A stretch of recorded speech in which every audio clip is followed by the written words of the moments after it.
talking. Okay, that's the traditional etymology of Pesach, speaking mouth, talking mouth.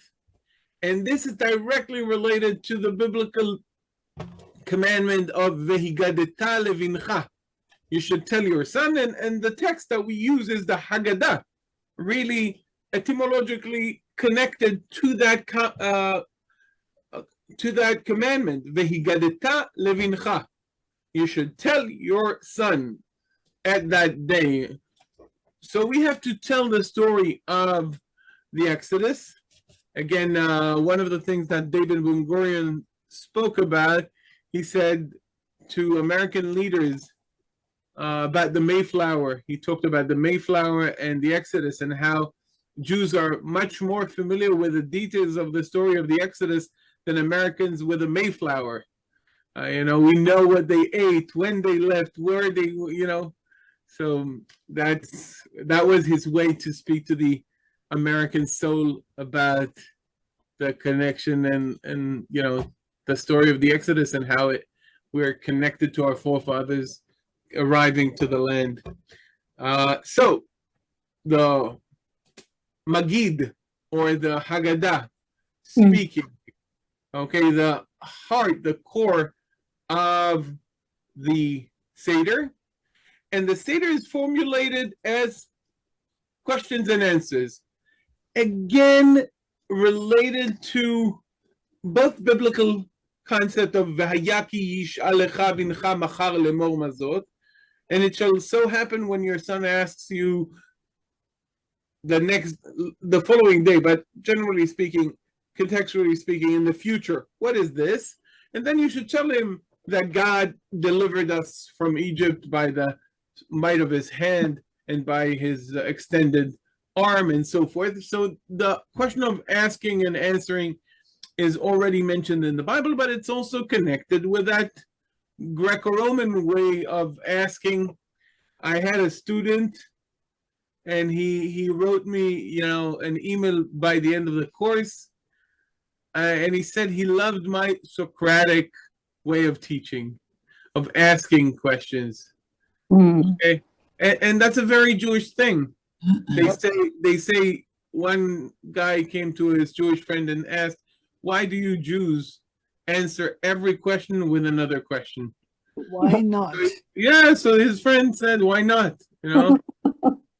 So the idea of asking is very, very strong, and the context of the Last Supper is pretty much obvious. Okay, the Last Supper has those questions of the students to Jesus, of the disciples to Jesus, asking in the upper room. Guys, where is the upper room is a question. Traditionally, in Hatzion, where they talk about David's tomb, but I doubt that it is David's tomb.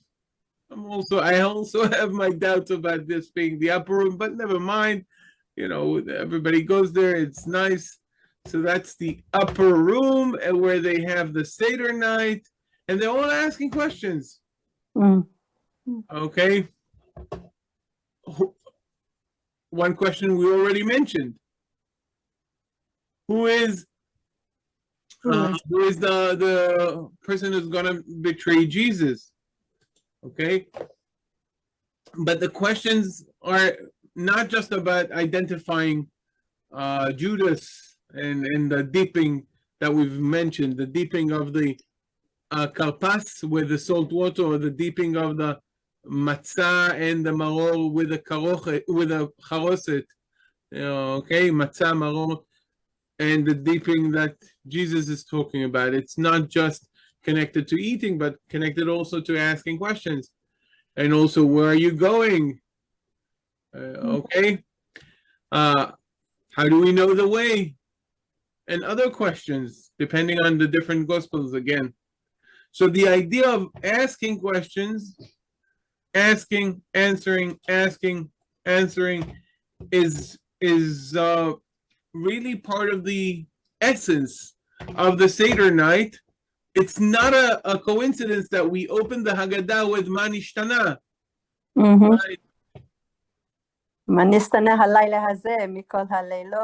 Right, so we have to open with a question. This is what we open the Haggadah with. By the way,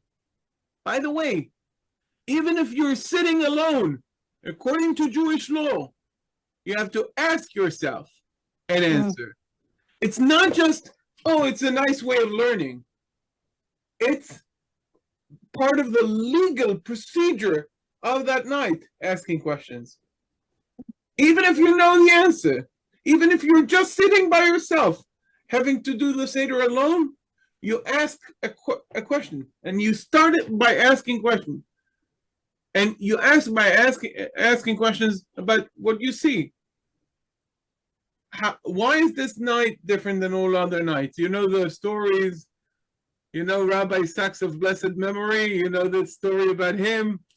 Yeah, when he was knighted, he wouldn't bow down because Jews don't bow down before people, before human beings.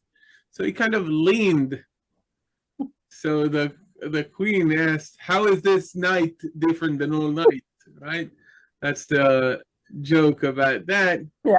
And there are other stories about this Nishtana, but the idea is that you open with questions. Okay? And that's part of it's not just a nice idea. This is obligatory.